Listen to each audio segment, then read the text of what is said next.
High, good evening. 2025 সালের IPL শেষ হয়ে গেল। আরসিবির ঘরে ট্রফি শেষ পর্যন্ত আসলো। আরসিবি এবং আরসিবি ফ্যানদের জন্য দারুণ সুখবর, কিন্তু এই খবরটার সাথে সাথে যদি আর একটা খবর আমরা অ্যানালাইসিস করি তাহলে একটা দারুণ বিষয় আমরা জানতে পারব। বিষয়টা হলো শুধুমাত্র কি এই দুটো টিমই ফাইনাল, অন্য অন্য বাকি খেলার বা বাকি ম্যাচগুলো আমি ছেড়েই দিলাম, শুধু ফাইনালের কথাই বলছি এটা। তো শুধুমাত্র কি এই দুটো টিমই ফাইনালে খেলেছিল? কোশ্চেনটা একটু অদ্ভুত টাইপের না? দুটো টিম খেলেছে, দুটো টিম ফাইনালে খেলেছে, একজন জিতেছে একজন রানার্স হয়েছে, এটাই তো স্বাভাবিক। কিন্তু না, আপাত দৃষ্টিতে এটা ঠিক মনে হলো, বাস্তবে সেটা নয়। আমাদের দেশের বহু মানুষ বহু বহু মানুষ এখন টিম বানিয়ে ভার্চুয়াল জগতে ক্রিকেট খেলছে, টিম বানিয়ে ফেলছে। 1-2 কোটি নয়, সংখ্যাটা শুনলে নেহাতি চোখটা কপালে উঠবে। 11 কোটি 11 কোটি মানুষ টিম বানিয়েছিল এই ফাইনালে। তাহলে রোজই প্রায় বানায়, আমি খালি ফাইনালটা নিয়েই বলছি। 11 কোটি মানুষ টিম বানিয়েছে, তারা করোড়পতি হবে, তাদের ভাগ্য নির্ধারণ করে নেবে এই গেমিংয়ের মাধ্যমে, ফ্যান্টাসি গেম। বিষয়টা হচ্ছে যে এই যে টিম বানাচ্ছে,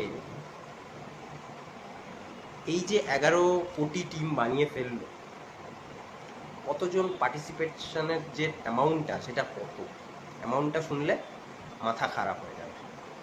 49 হচ্ছে অনলি রুপিস, যেটা দিয়ে এর ভেতরে ঢোকা যায়। যদি তারপরে আছে অনেক বেশি, সেটা না হয় আমি নাই করলাম, অনেকে 2000, 5000, 10,000 দিয়ে গেমটা খেলে, কিন্তু আমি সেতে গেলাম না। যদি 11 কোটি আমরা ধরে নিই, যদি 11 কোটি 49 টাকা করে, যেটা টোকেন মানি, সেটা দিয়েও পার্টিসিপেট করে, তাহলে তার অ্যামাউন্টটা দাঁড়ায় প্রায় নিয়ার অ্যাবাউট 550 কোটি টাকা, শুধুমাত্র ফাইনালে। বাকিগুলোর দিনগুলোতে ছেড়েই দিলাম, আইপিএল বাদ দিয়েও অন্যান্য গেমিং রয়েছে।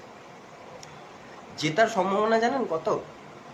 0.0000008%।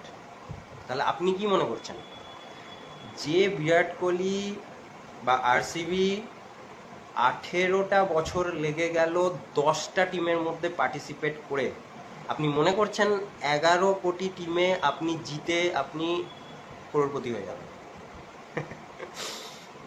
দারুণ ব্যাপার।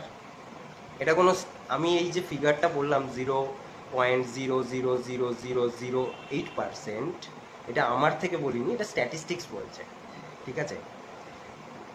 22 জন মাত্র খেলছে ফাইনালে, আর বাইরে থেকে খেলছে 11 কোটি, ঠিক আছে? অ্যামাউন্টটা কত? 550 কোটি মিনিমাম।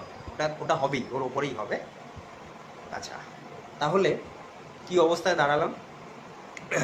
আচ্ছা, আরেকটা জিনিস বলে দিই, সেটা হচ্ছে ইন্ডাস্ট্রি গ্রো করছে কত। 2022 সাল থেকে 2024 সালের র্যাপিড গ্রোথ হয়েছে এই গেমিং ইন্ডাস্ট্রিতে। কত পার্সেন্ট? 30%।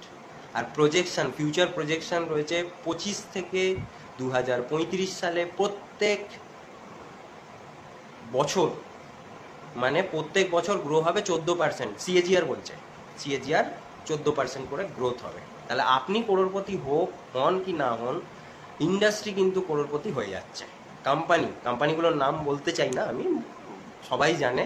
কারোর দোকান খোলা আছে ব্যবসা করার জন্য, ওরা সত্যি ভালো ব্যবসা করছে, দারুণ কনসেপ্ট, কিন্তু আপনার আমার পকেট থেকে টাকাটা নিয়ে চলে যাচ্ছে। আপনি কি পাচ্ছেন? কিচ্ছু না, টেনশন। বাড়ির বাচ্চা ছেলেরা কোচিং থেকে ফিরে এসে মাকে বলছে যে আমি আইপিএল দেখছি, প্রচণ্ড মনোযোগ সহকারে, আমাকে এখন ডিস্টার্ব করবে না, মোবাইল নিয়ে আইপিএল দেখছি। বাবা মা কি জানেন যে ওখানে পয়সা ফাঁসানো আছে? আর এত খেলা দেখার নেশা, এত খেলা দেখার স্পৃহা, ভাবা যায় না। আমি এগুলো কয়েকজনের সাথে আলোচনা করেছি। আমার ইনভেস্টার্স আমার কাছে ইনভেস্ট করে, আমি ফাইন্যান্সিয়াল প্ল্যানিং করতাম, এসআইপির টাকা, মিউচুয়াল ফান্ডের টাকা ভেঙে লাগিয়েছে, করোড়পতি হবে। এখন ইএমআই গুনছে প্রত্যেক মাসে, লোন হয়ে গেছে, মানে সেই টাকা তো গেছেই, উল্টে লোন হয়ে গেছে। 22-23 বছরের ছেলে অন্য কেসে বলছে দাদা দারুণ প্রচুর আজকে 5,000 টাকা কামিয়েছে। আমি কি করো টাকাগুলো নিয়ে? বলছে এইসব টাকা তো থাকে না, পার্টি করি, বিয়ার খেয়ে নিই, ডাইরেক্টলি বলছে। আমার পায়ের তলা থেকে মাটি সরে যাচ্ছে। আমি ভাবলাম এটা নিয়ে একটু দেখি তাহলে কি আছে কেসটা। তাহলে আপনি যদি মনে করেন যে আপনি জিতে যাবেন 11 কোটি, অবশ্যই টাকা লাগান। আমাকে জানাবেন কে কত টাকা লাগাচ্ছেন, কে কত টাকা, কমেন্টে। আর আপনার ভাগ্য অতটা ভালো যে আপনি ওই 0.00008%, কটা জিরো বললাম খেয়াল করলাম না, 8%-এ 5টা জিরো পার্সেন্টের মধ্যে ওই ভাগ্য আপনাকে নির্ধারণ করতে পারছেন কি না অবশ্যই কমেন্ট করে জানাবেন। বিষয়টা শেয়ার করলাম, একটা অদ্ভুত টাইপের।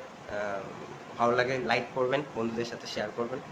আর ইনভেস্ট করতে হলে কিন্তু অবশ্যই আমাকে কল করবেন।